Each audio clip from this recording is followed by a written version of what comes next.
check. You hype. You hype. You hype. This is episode 119 of the Carrying the Culture show. I'm hyped about this one. Super hyped about this one.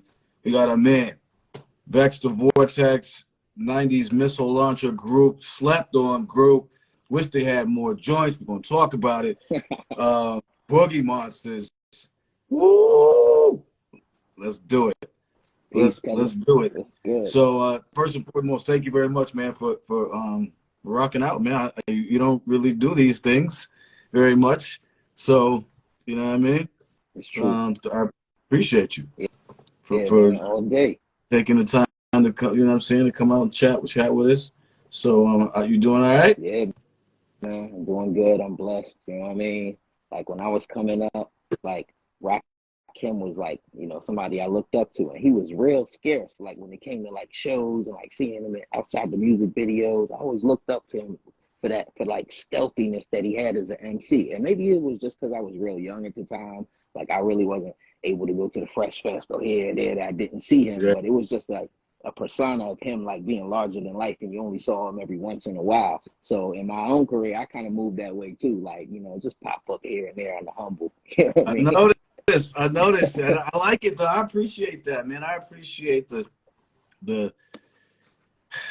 I appreciate the cats that this playing. I mean, the you know, playing the back. I appreciate the Inspector Deck type dudes that, but you know, and so we're gonna get into it. Before we get started, a couple quick things. If you guys have questions, please use the questions feature below. It has a question mark there. We can pull it up. But this is a structured build, so you know we'll try to get to it if we can. Yeah, we're gonna jump right into it, man, because this is a critical interview, and I have limited time based on my IG bank account. They don't let me do shit, so I only got an hour. Other people have 4 hours, only got an hour. So we're gonna get into it.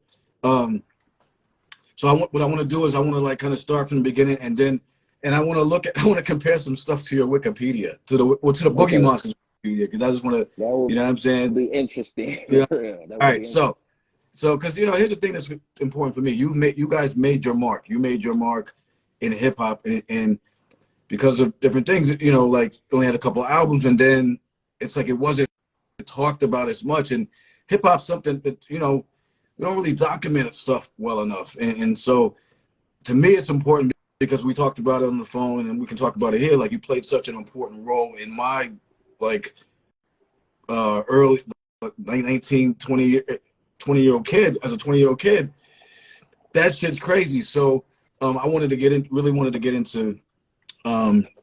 your story, man, because it's important. It is important. Like and so I know you've been reluctant at times to maybe share some things and whatever you don't feel like talking about, you don't have to talk about. But I'm just saying, like the music side of, like, you guys made some dope shit, and like it was pivotal. It impacted a lot of people more than maybe you know, and that's why this is important as well. So you ready to rock? Yeah, all day. Let's go. Yeah, you were born in Alaska. Like, just start there. I don't just go. Like, what? Pops got drafted into the Army in '69. He had to go to Vietnam like a lot of brothers did at the time. So once he got in, he sort of stayed in. It became his career, and he sort of was like one of those military cats that moved from base to base every 3 years or so. So in '69, my sister was born. My older sister, Tasha, who's on the God Center album a few times. So she was born in '69. He was kind of over there. He came back, went to Korea, came back. We went to Alaska. I'm not sure if I was conceived in Alaska, but that's where they were, you know, when I was born. So I was born in Fairbanks on some small military installment, like a little Eskimo. You know what I mean? I stayed there until maybe I was like 3 or 4 years old. I have very vague memories. Mild summers, you know, you could wear shorts in the tank. But then there was years where it'd be like 6 months of light, if I remember correctly, and 6 months of darkness. They got pictures of me in the living room in my little stroller in complete darkness. You know, like the lights are on in the house, but you could tell that it's like super dark outside or whatever.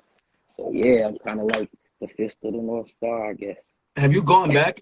all like over the years or I have anything? not. I mean, like how you probably moved soon after, I assume, right? Yeah, I think I stayed there till I was 3 or 4. We came back down towards VA, where a lot of my family's from. Like most of my family's uh, down towards Spotsylvania, Fredericksburg area. So little spot, Supply is where my mom is from. Nobody's really heard of that spot. It's got a pretty small population, you know what I mean? So we moved there. I ended up in Germany, where I really got into hip hop over there. Then I moved to New York. I'm not sure if you're familiar with Fort Hamilton, but right under the Verrazano Bridge, where they shot Saturday Night Fever or whatever, there's an army installment called Fort Hamilton. So I was stationed there for a few years. Went to Fort Hamilton High School in Brooklyn, where I met my man Lee, from Bush Babies, Lee Majors. We met each other in Brooklyn in ninth grade or whatever. So, Oh, word, big up, Lee. That's your man. yeah, Oh, that's word, my that's man, my 50 grand. man. Yeah, we go way back like spines. You know what I mean? Oh, word, big up, Yeah, Bush baby. Oh, Lee, mate, that's good dude. Yeah. Khalil, Bush Babies. Yeah, that's like family, man. What's weird about it is that we did a talent show together at our high school, and everybody loved it. I performed a song called Master of Metaphors, and he was on stage with me. So, after I moved, we kind of like lost contact. Turns out, as soon as we were sort of about to release Riders of the Storm, I hear about a group called Bush Babies from Brooklyn. I'm like, okay, that's ill. I find out that it's Lee. You know what I mean? So it's like we sort of have these parallel paths. You know what I mean? We had a sort of like a reggae dancehall vibe in our music. He had the dancehall vibe coming in his music. We met in Brooklyn. We re-met right as the records were coming out. So yeah, it's sort of like a tie to Boogie Babies. You know what I mean? Or the Bushmonsters. You feel me? So, like, would you consider yourself? I mean, because I moved around a lot too, so it's funny that it's just weird. I'm like comparing it, and like, where were you the longest? Like, because I'll say like formative years are like maybe like 10 to 16 or 10 to, like, where were you, or were you bouncing all around? It's all equal. I went from Alaska. I think we were in Texas for a minute. We were in Kentucky. I moved out You can't here. even remember. Yeah, it's like every 3 years we would come in increments, and we'd be crying like, we just got used to this place. We don't want to leave our friends. And the Army don't get it. They're like, yeah, y'all got to go. It's the end of end of this assignment. So we went from there to Fort Meade out here in Maryland. That's where I currently reside in Maryland. Kind of came back this way after being in New York, with the Boogiemonsters and all that. So yeah, Fort Meade, went to Germany. Then I ended up in Brooklyn. And, I ended up, my family, my dad retired out the Army. My family moved back down to Virginia, and that's where I met Al, Sean. We went to Virginia State, ended up meeting Mondo, and that's the beginning of the group. But So yeah, every 3 years, basically, we would move. damn, When I was like I 18. moved a lot. Like, that's a lot, man, and Yeah. it's interesting though, because I can tell like in your music, and then like it's like it feels like you picked up things along the way, like just little bit of this, a little bit of that, a little bit of, like, you're an interesting dude, man. That's why I want to talk. Like, you're so interesting. Like I want to study you and shit. Like, for real, son. I Like, tell people I've lived enough life for 7 people, you know what I mean? And there's hoods around the world. And as a kid, I got to experience some of those, some of those adult experiences as a kid. In Germany, we lived off the base. We got to go off into this, weird, small German town called Dippers, just me and my family, and experience life out there with the Germans. You know what I mean? Come back on the Army base and go to school or whatever. So I got a lot of little different experiences that allowed me to meet so many different personalities, people from different walks of life, all races, cultures, etc. You know what I it's mean? dope in retrospect. I mean, like, maybe when you're going through it, because mine was more of a divorce like thing, but it's dope when you're going. You can look back and be like, man, I picked up all this, but as a kid, it's probably like, damn, man, I love friends, I want to play, like, you know what I mean? Yeah, it's some pros and cons to it. In some ways, you get separation anxieties, and when you attach to people, like how many of you have a connection, that attachment or that connection that we now have is much stronger, I would say, than the average. Because I'm used to losing people. You've been forced to be ripped apart from a lot of people that you might love, genuinely love. And it's nothing against them at all, and they got nothing against you. It's just like you Damn. got to say goodbye physically because it's too many miles. So some people will write letters back in the day before emails. You start with the letters and write back and forth to people at different locations. But it's hard to keep that up as a youth. You know what I mean? So, So you kind of got to cut ties and start again and meet, yeah. make new friends, etc. But Yeah, it has its ups and it has its downs. Yo, so where did the like when and where did the music come in for you? Even I'm saying pre-Boogiemonsters, like where did you fall in love with that and say, yeah, I want to do this, or this is important to me? Good question. I would say I was about 9 years old. We were here in Maryland on Fort Meade, and there was a small radio station called WEVB. I don't know if you heard about it, but it was part owned by James Brown.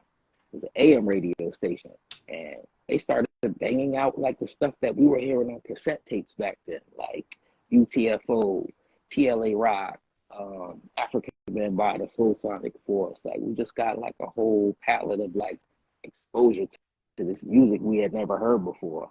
So between like artists like TLA Rock, I would say UTFO, of course, Africa Bambaataa and Zulu Nation, and then even with all of the maelstrom of controversy that surrounds some of that now, all of that was real influential on me. Me and my brother started b-boying, we got the linoleum tile and started learning how to break and level pop and all of that, and taking it out places and going to picnics and parties and kind of doing our thing in Maryland. And then we got shipped to Germany. So in Germany, graph was real big. You know what I mean? Like at high school, people were drawing the big bubble letters and floating characters with Kangos and Adidas. And, the Berlin Wall was up at the time when we were over there. So graffiti was a big part of that, like painting on this wall or trying to get to the wall to leave a mark or whatever at the time. So, yeah, I just learned about a lot of graph. And the way we kept up with hip hop over there was strictly cassette tapes. People would bring like a cassette with like Lottie Dottie to high school with a box and play it like, yo, y'all heard this? Lottie Dottie. And we all just like, yo, what's this? Man, the irony of you like getting a really big hip hop experience early in Germany, you know what I mean? It's kind of interesting, when you look at it of all places, saying this, but it's dope. It does show that, to me, it shows the power of real hip hop moving organically, what I mean? Yeah, and globally early on, without those tapes and without people that I knew who were keeping that culture going, even though we were overseas, no one would have really known that was going on. Or like me sharing it with you right now, it really goes untold. Two real crazy things about that experience I'll share with you real quick. One, Shaq went to my school.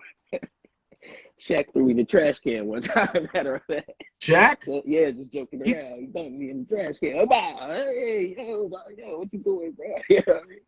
Shaq went to my school. He was like all Europe. Oh, and played Shaq threw you in the trash can. Yeah, yo. He probably don't remember. He might not remember me because we haven't been in contact since then. But yeah, he had a little crush on my sister, I believe, at the time. I think maybe, I don't know. Rub that out.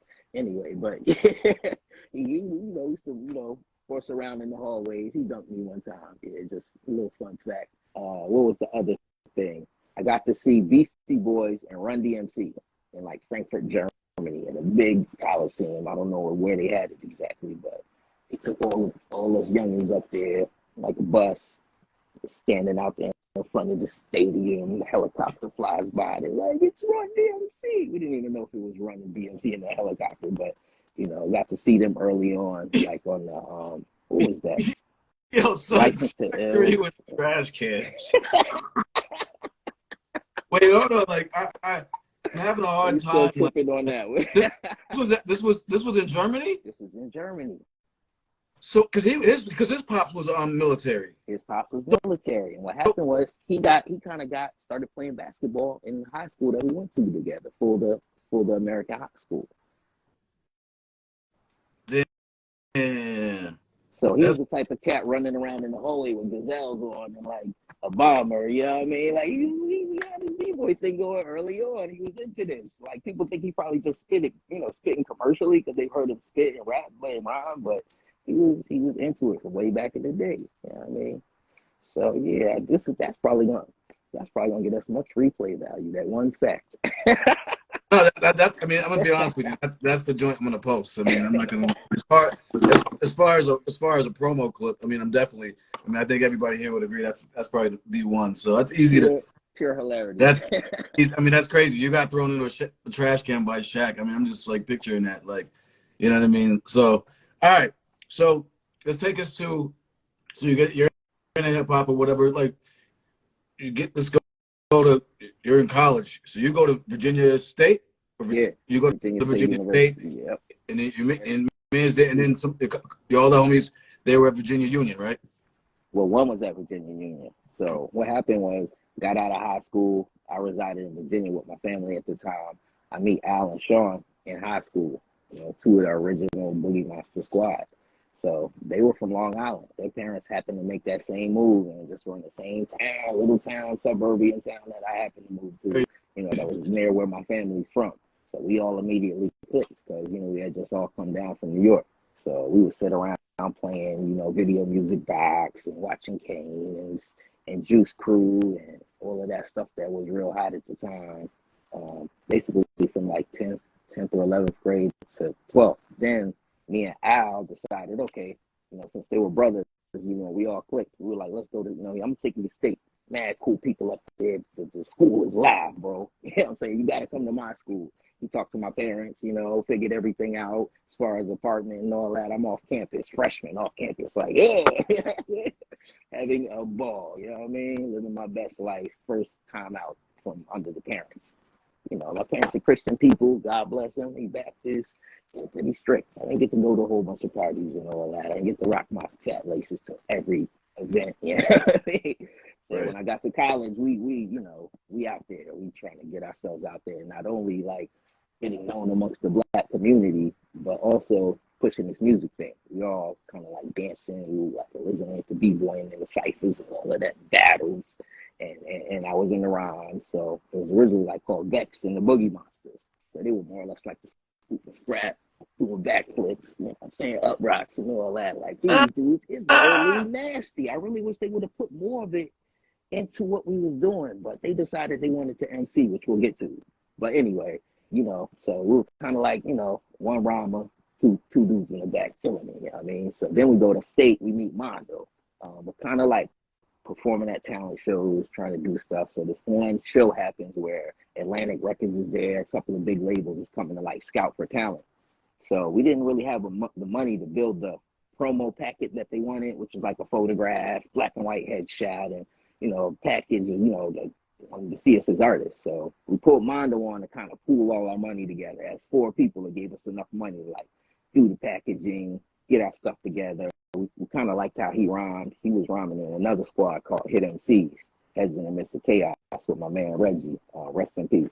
So him and Reggie kind of like decided, yeah, go with the Boogiemonsters, you know what I mean? So then it became Boogiemonsters. We performed a few more shows. I think we got like second place in that show. So people were pushing us on. And it becomes a point where people stop asking you if you're going to come out. It was a point where people were asking us, yeah, when y'all coming out? Yo, y'all need to come out. When are y'all coming out? You know, our school was pushing us to the forefront. Like, y'all need to get out there with this. So we went to Howard. We performed at Howard that year at the, you know, hip hop convention, and we won like first place in one of the shows. I think it was sponsored by like Joe Jackson, which is pretty big. You know what I mean? So we got first place in that. Took the money in that. We created our like official demos, and then we went back up to New York to shop for our deal or whatever. Who was doing the beats? Us. You so for that first album, you guys made the. Originally, like on our demos, we were the type of people buying little samplers and taking their vinyl and making the songs the way we wanted them. You know, it didn't have the best sound quality. We didn't have a bunch of equipment at school, but we were able to utilize some of the stuff that we could purchase, and then like the school radio station would let us go in there and do recording sometimes. So we built our demo basically on the aesthetics that we like, which is sort of like an old school soulful sample type style, you know, Barry White samples, Teddy Pendergrass samples. All the songs you hear on Riders were kind of laced with some other classic stuff behind it. But when we went to do sample clearance, the label was like, look, y'all got some super big, you know, samples. Y'all want Voyage to Atlantis or Old Man Jacob's Well? Like, we can't give y'all all of this. So y'all gonna have to kind of replay some of this stuff, redo it.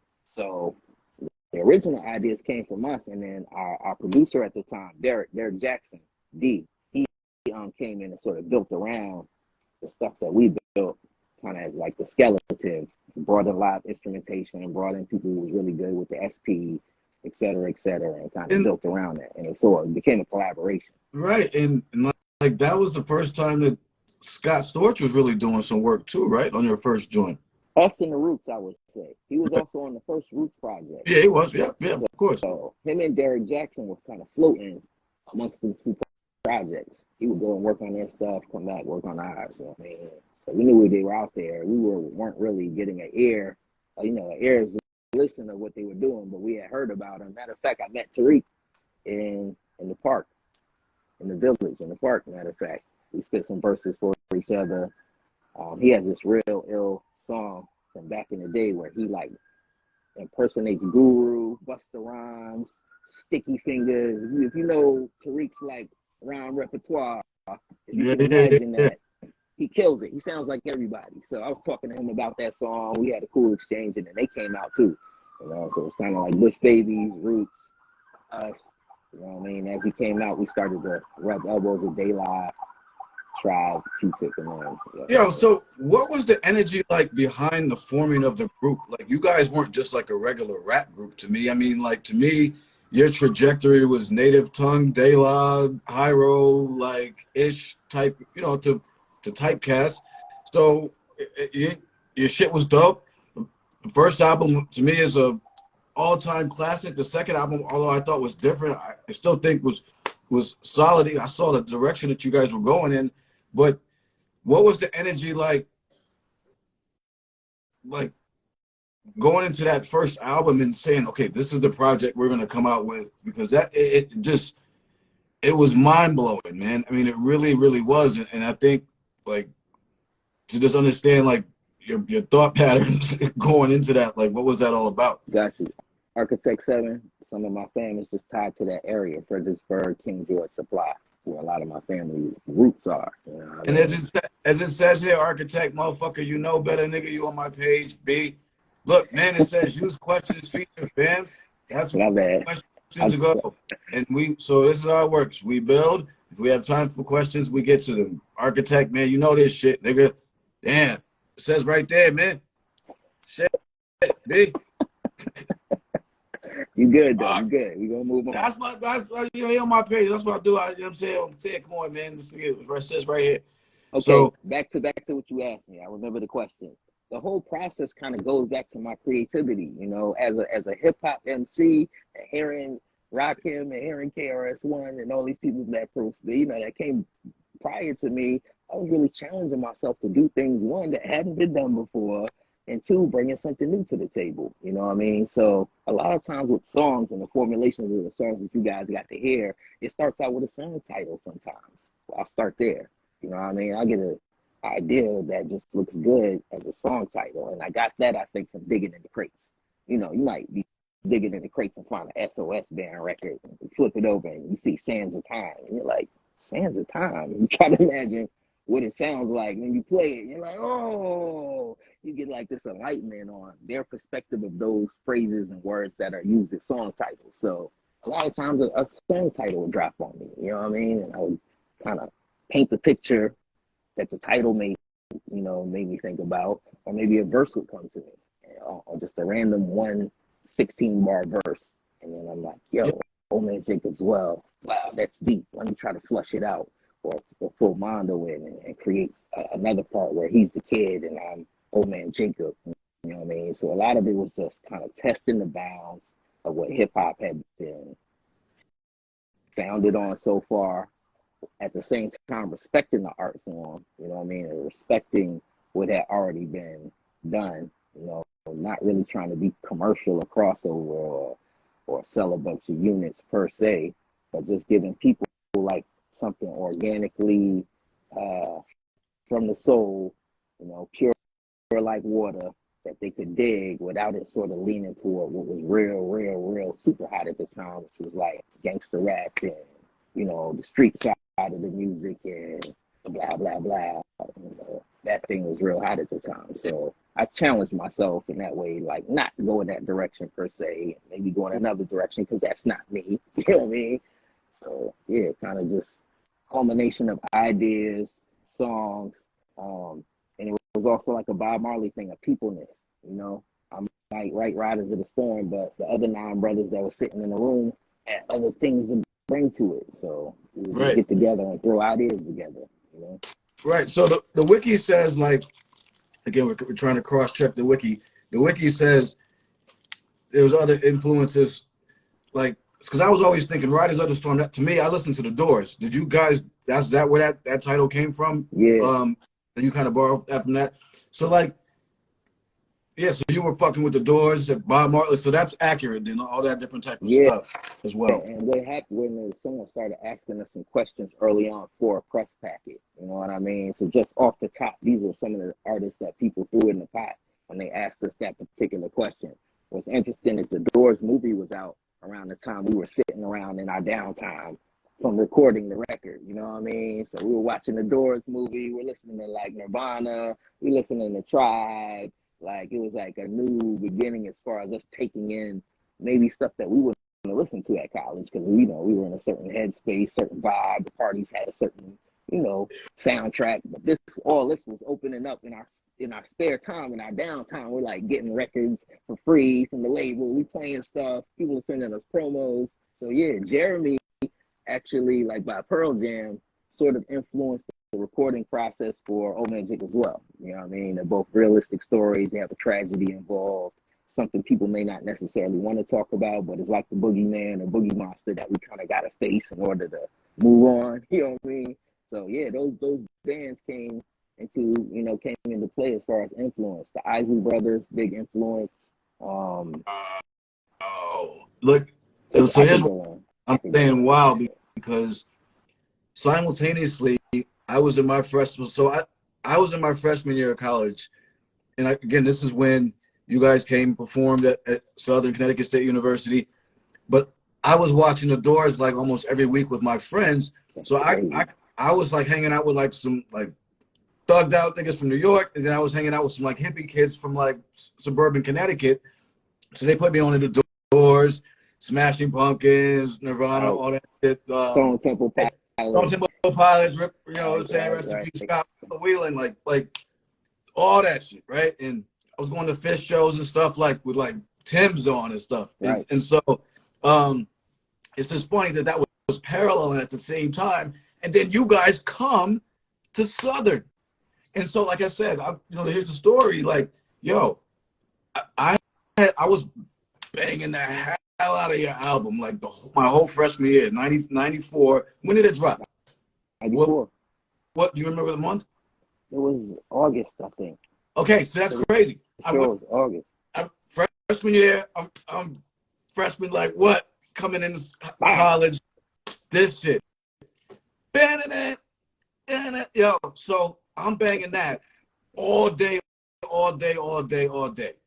And so like when I'm hanging with my, you know what I'm saying, the hippie friends or whatever, they playing this shit for me. I'm playing Boogiemonsters for them. And so that became like our call. Like we'd be across campus to somebody be like, and then be like, that'd be like, you were telling me that. That was that. You know what I'm saying? That was our call. Like for like me and all my friends. Like if I called up like one of my friends right now, I could be like, they'd be like, yo, and we was just bang Boogiemonsters, take mushrooms, like and fucking go out in the woods, and the shit was wow, bro. And it's crazy. Just like Lee, there's some parallels. Even though we were like in the same physicality, in the same locality, it's like certain things were touching both of us at the same time, and it affected the music that you heard. You know what I mean? That's crazy. And then you guys come, and then you guys came. So and it was the most wild shit because I'm banging the music, and of all groups to be doing our spring show, I'm like Boogiemonsters, like what, like. You know what I'm saying? I forgot who else came, but yeah, that was wild, man, and that's why that first album is so important to me, and that's why talking to you and building with you has been so important to me because that 94, like I got my girlfriend pregnant, you know what I'm saying? I was having to be a father. There was a lot of stuff going on, so like you were along the ride for like my heavy duty, and then 95 came in and that was like the wildest year of my life, you know what I'm saying? From like a, kind of crazy perspective. So that's why this is so crazy to me, man. Like, you know, like chopping it up in terms of, you know, building about it, because, and then we're talking more, and I'm finding out like more you're things. listening to the same music that I'm listening to at the same, pretty much at the same time. College Like bound. that Doors movie, I used to watch The Wall, Pink Floyd shit all the time, like What's all day, crazy about the Doors movie, fam, is it's kind of like a segue to what we were going to experience in the industry. And you know how in that movie they get handed a card, they get put on, and then Jim just kind of goes left. He goes like into, you know, the psychedelic world, and he's experimenting with all these things, and he's got all these temptations now, and they're trying to get him to be glam or whatever. And it was a lot, you know, I didn't see it in that exact light, but, you know, being exposed to the industry after that, I could kind of see how he got caught up in the undertow of things, how the industry can just suck you in and like pull you in a direction you may not even expect it to go to as an artist. You know what I mean? right. So I kind of took that with me. You know what I mean? That aspect of it, even though, you know, some aspects of the band, the Doors, were a little, you know, a little airy and dark. You know what I mean? Oh, of course. Huge Of course. lesson in that movie, though. If you ever, everybody, you know, tuned in, peep the joint. Go watch it and see what happens after they get signed and how far it takes them, like, on a new path. It's real interesting. No, it's wild. We got to build offline more, even a little bit more, even about that. So, all right. So the first joint comes out. It's a heater. You got three. I think you dropped 3 singles with on that joint. Bangers. All. Every time I post them, everybody be like, "Oh, that's my shit. That was my shit, honey. Honey dips and got them. Yeah, the whole shit, right? Everything. Oh, like banger. To me, that album is a home run missile, no skip joint. Straight. All right. So then what happens? Well, Like, we so there's got a to pause clear there. gap between that album and the second joint. You fill in the blank for me. We got to pause. Yeah. It's one of Before, them albums that look really pristine on the front end for the audience, but there was a lot of stuff going on behind the scenes that most of the fans don't believe, couldn't believe at the time. Like, wow, is that what happened? You know what I mean? So, you know, we released the record. It was released in the third quarter, like, you know, right around the time you were at school. And Pendulum dropped us. They dropped Diggables, and they dropped Low Tug, the ones of the underground. All three. They're going for the triple crown. You know what I mean?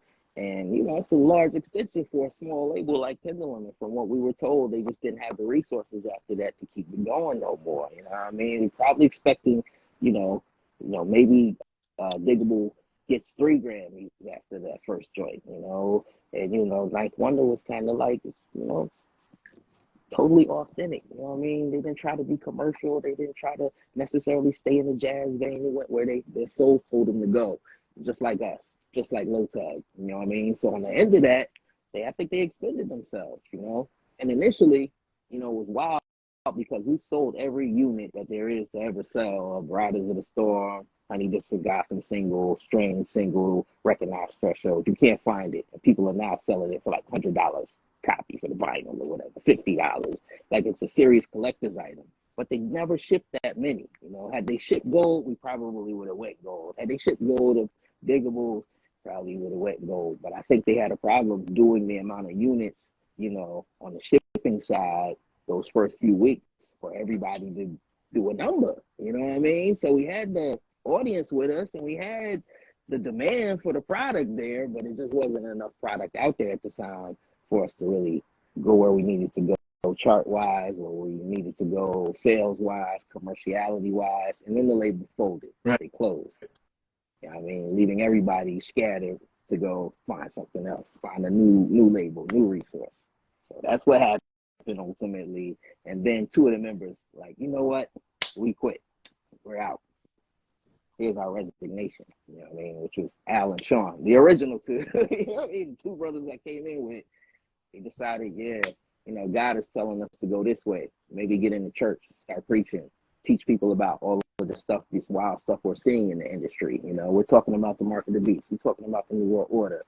You know, we're talking about the Illuminati, and you know, we're putting some knowledge that we were picking up at the time in our music. So they felt like maybe hip hop wasn't the environment that we could do that in the most powerful sense, I guess.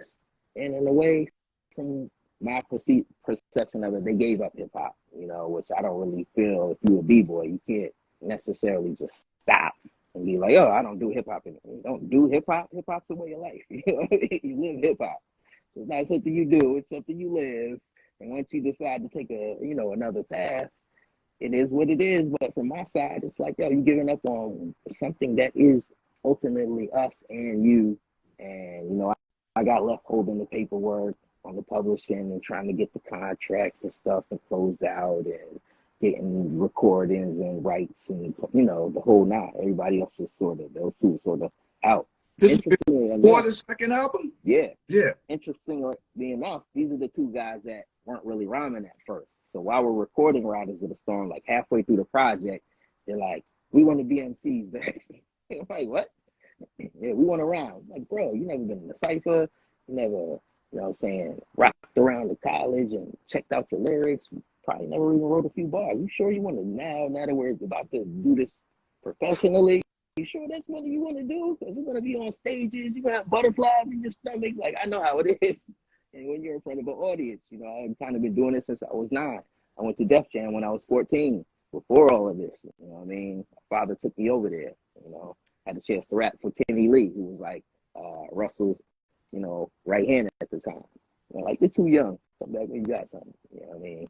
So, yeah, but I will get back to that. But anyway, these brothers decided, yeah, we want to rhyme. So I had to share the publishing. I had to share the songwriters' rights and stuff now. So when you hear the album, they're like on some songs, and then on most of the songs, it's me and Mondo for that reason, that they did a decision that was made on the cuff, and they put pressure on me, to kind of say yes.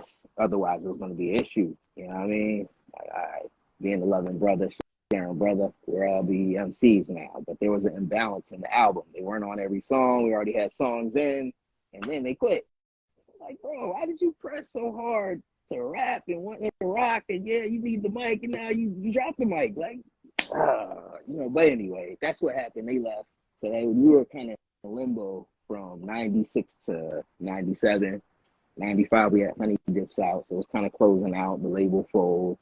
So I had to go to the president of EMI, who kind of was over Pendulum as a subsidiary. So I went to the president. He's like, look, I'm going to give you creative control on another project, software album. I saw all of the quirks, some crazy stuff that went on with you. Some other stuff went on with our sort of like production/management company. They wanted to produce us and manage us. So that's how the production thing kind of went in the direction it went. So it's like, I've seen all of that, give you a budget, let you go and do what you want on your second album. I'm not going to come to the studio. I'm not going to ask about tracks, and you don't have to play me anything. You remind me of some Russian composer, Stravinsky. Look him up. Your stuff is great. It's phenomenal. It sounds like him. So get in and bring me a record, Vex. Like, yeah, okay. Yes, thank you, Lord. You know what I mean? It won't be a one-hit wonder. Because, I could have went solo, but I called Mondo. Yo, bro, you still trying to do something? Like, you got a chance to do a second Boogiemonsters record here. What you want to do? So he's like, yeah, I'm with it. So should I stop there? So so you can. So what was your?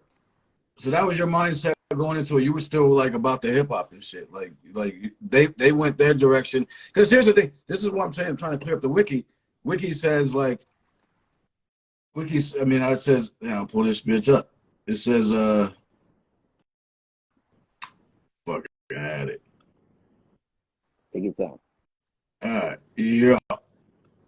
It says, after the release of the first album, the group became Seventh-day Adventists. Yoda Red and his brother left the group. They both felt the hip hop lifestyle was not in line with their religious activities, being a head pastor and Templeton, such and such. Somewhat so accurate. So what? Yeah, just clear that part up because it said the group. Like that's why I was just saying. Like all 4 of you guys like felt the same. Like they clearly bounced based on what they. But where were you spiritually or in your head? Like were you like feeling the same way? Or I heard what you said earlier. Like they bounced from hip hop or they quit. But it's a crazy story, and I know your time is limited. I'm gonna get into it. So after we get signed, we get this house in Queens, in Laurelton, like off Jamaica Avenue. You take the dollar van out that joint. Laurelton, we get like cold drink. You know what I mean? Where you come in the budget. So we all living there. You know what I mean? Kind of bumping heads in places, but for the most part, peaceful environment, called it the Boogiemonsters Manor or whatever. So we go up the block to get like Jamaican food off of America or whatever. We go in the record store, and it's a guy in there named Dwight. Dwight starts talking about, comes to the house like that night or the next night, starts talking about Revelations and, you know, the mark of the beast coming and how we really shouldn't be eating the meat nowadays because they're going to, you know, do things to the meat and treat the meat in certain ways that, you know, will no longer be like fit for the human body. We're like, yo, where are you getting all this from, bro? Dwight's a Seventh-day Adventist, you know what I mean? So the talk we had that night was so profound. Particularly because he dropped the Sabbath on us, which I was completely unaware of at the time, that, you know, some people perceive the Sabbath or the day of worship or the holy day as being on Saturday. You know, for the most part, in Jewish culture, they've kept Saturday as the Sabbath since the beginning of time, or as a perpetual covenant. So when he brought that to the table, I'm like, yeah, I've been reading this book my whole life. My parents have been exposing me to the Bible my whole life. I had no idea that Sunday isn't necessarily the day that, you know, we should observe or acknowledge. You know, if it's perpetual and it lasts forever, and there's some validity to the Sabbath, and, you know, it's cool that I guess we go to church on Sundays and stuff too, but it just, you know, shines some light on Saturday as that day or whatever. So we're all sitting around like, yo, so what are we going to do? Are we just going to do a regular hip-hop record like we had planned to do that was just about us being B-boys and being the Boogiemonsters and kind of being ostracized with the boogeyman of society? That's where the name came from, kind of being like that thing that's shoved under the bed, the black male, criminalized, vilified, etc. You know what I mean? Or do you want to, you know, put some of this information in? You know what I mean? So we did Mark of the Beast. You know, we started integrating some of what we got from Dwight, you know, into our songs. Dwight brought us all to his church. You know what I mean? So yeah, we all basically went into the Seventh-day Adventist church as students of the church, you know, to learn more. So once they had that experience while recording the album, and, you know, going on tour, went on tour, did all the cities in the continental U.S. and Canada. This is while recording the first album. First album. Yeah. Okay. Yeah. We come back from all of that, and just like, you know what? This music's secular, you know. I don't know if God wants this in this realm, you know what I mean? We're going to get out, you know. So that kind of left me holding the ball. Mondo's kind of like, well, you know, we would have to do the legwork of finding another deal. I'm like, yeah, that's what we do. You know what I'm saying? We get out here, we find other things to do should this happen, you know what I mean? So I went to EMI, which was on my shoulders. Like I said, pulled him along so we would have a second Boogiemonsters album, which I'm grateful for. I think the audience is grateful for, you know what I mean? And it could have been a time for me to, I guess, do what they called the Busta Rhymes. They always said that I would be the artist that would Busta Rhymes them or go solo, you know what I mean, and go out on my own. But that was never really my intent. You know, if they're watching these, they'll probably trip out because they always had that flag on me, like, you're going to leave us, go solo. And that wasn't really the case. And no disrespect to Busta and what he's done with Flip Mode and Leaders of the New School at all. You know what I mean? I respect what they've done, you know, together and separate as artists or whatever. But yeah, they kind of put that on me, like, yeah, you're going to go solo. You're going to go out there. So when I called Mondo, to me, it was a good thing. You know, we got Godsound recorded. David had no problems with it. They did a promo. They brought some people in from Connecticut, from the tri-state area to listen to the album. Like all the DJs came up to the label. They played the joint and getting great reviews. A week later, the EMI folds.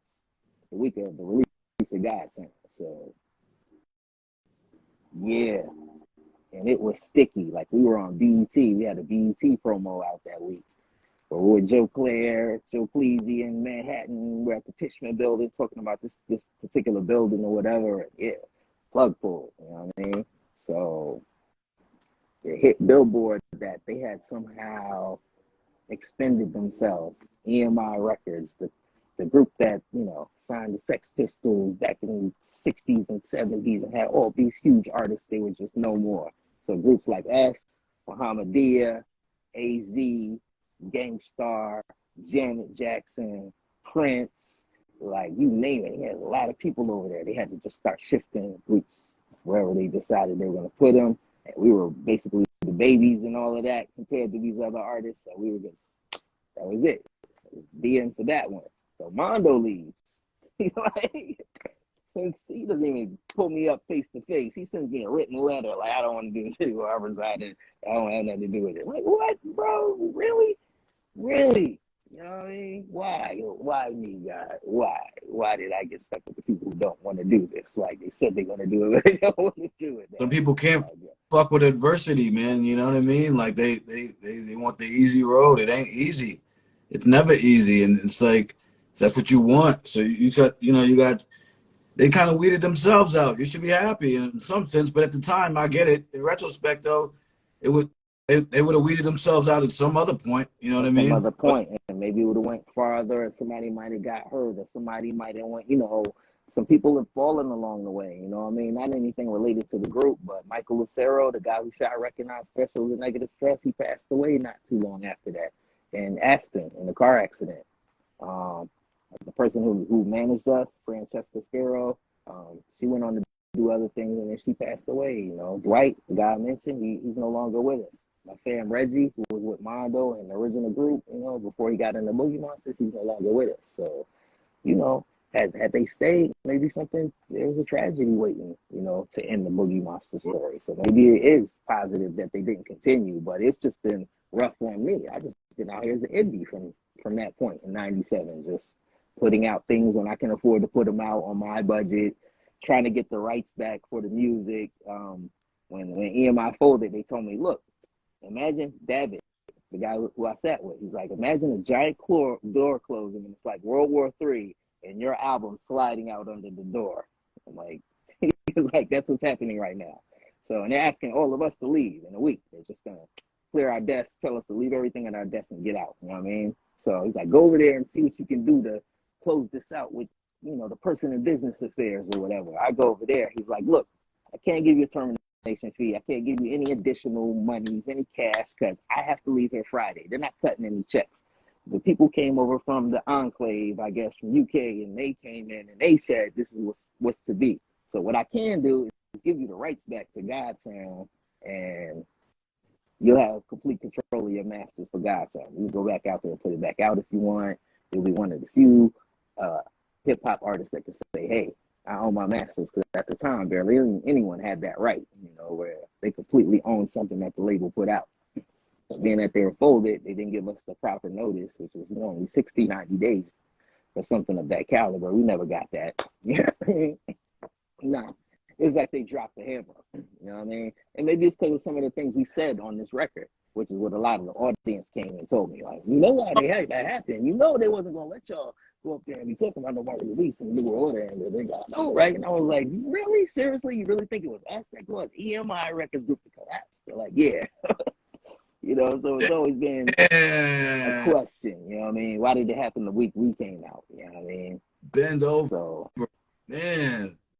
So, yeah, that went up in flames. So like, you had to be somewhat disheartened after that. Like, after, all of that. Like, where are you? So you're putting out joints and just living life, I guess, right? Yeah, I'm wearing my scars like anybody. That scarred me, bro.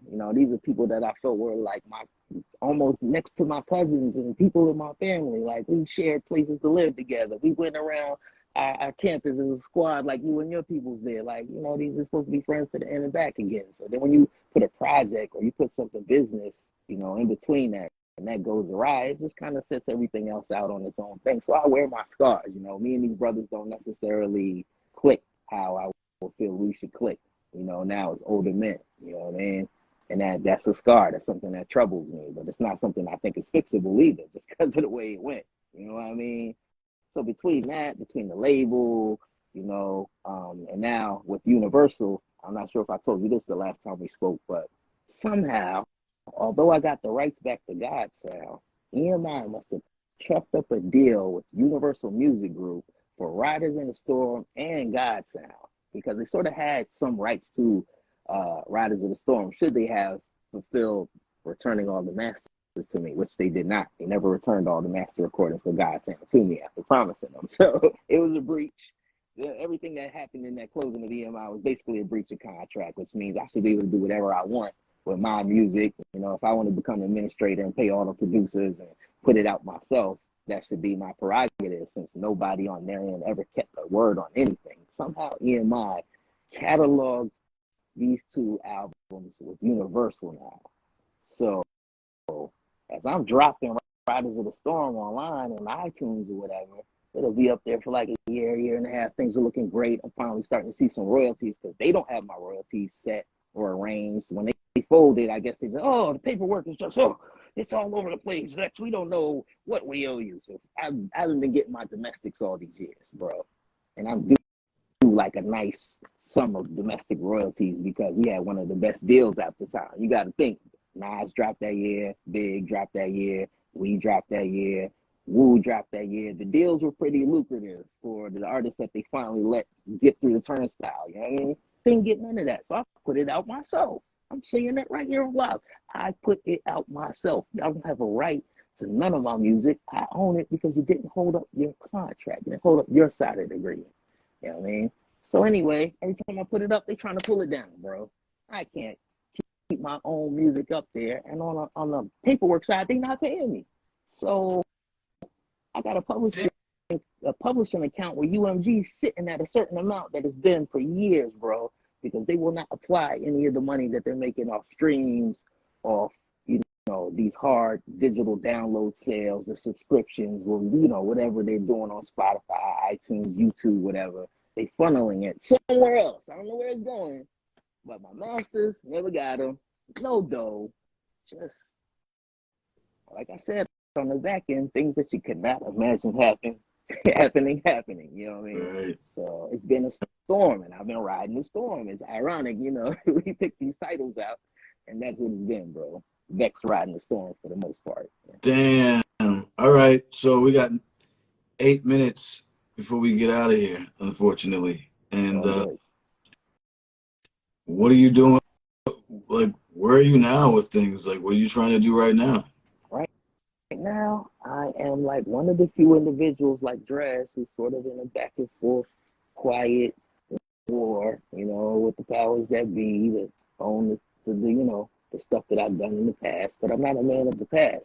I'm living in the present and I'm walking in the future. You feel me? So I'm not stuck on those. So I've dropped several projects.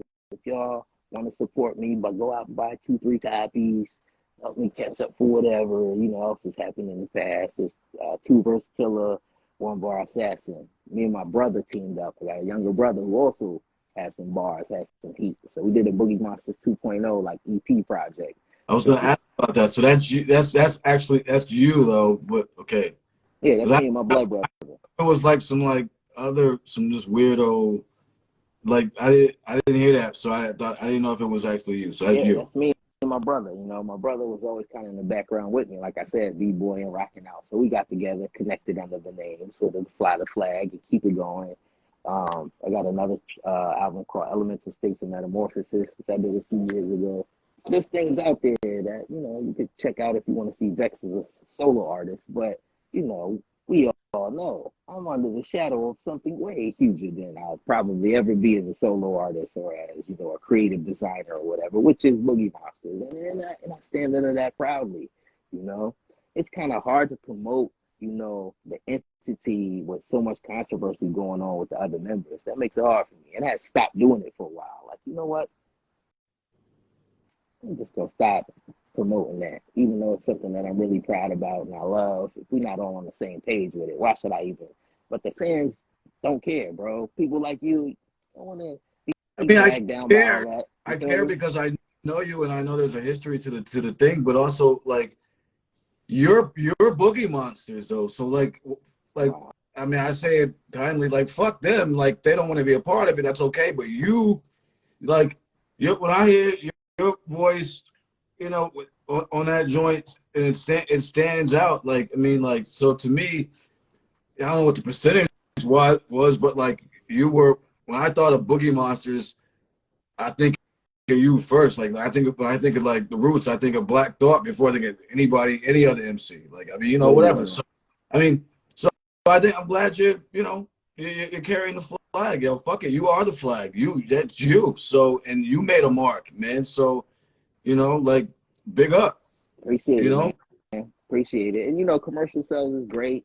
Selling, 500,000 units is great. But I'm just one person. I don't have a huge family. You know what I mean? My immediate family isn't huge, family, but it's small. So, sometimes I don't need as much as the next guy who needs a 12-room house and 3 cars and, you know, a private jet. I don't need all of that, you know. But if it ever becomes possible that I make multi-millions of dollars, or let's say some, you know, millions of dollars comes back from the 30 years of streams or whatever, and it fails that's been hidden somewhere, you know, I'm gonna do something for the community with it. I'm gonna do something for hip hop with it. I don't want to live lavish and all of that, and, you know, have a bunch of excessive material items. Nowadays, it ain't even, you know, worth it to kind of go in that luxury lifestyle direction anymore, bro. It's just accruing debt. You know what I mean? Debt that a lot of us ain't gonna be able to handle as older folks. You know what I mean? So yeah, I just want to do something for the community. So if you want to put money in the MC's pocket who really wants to be, you know,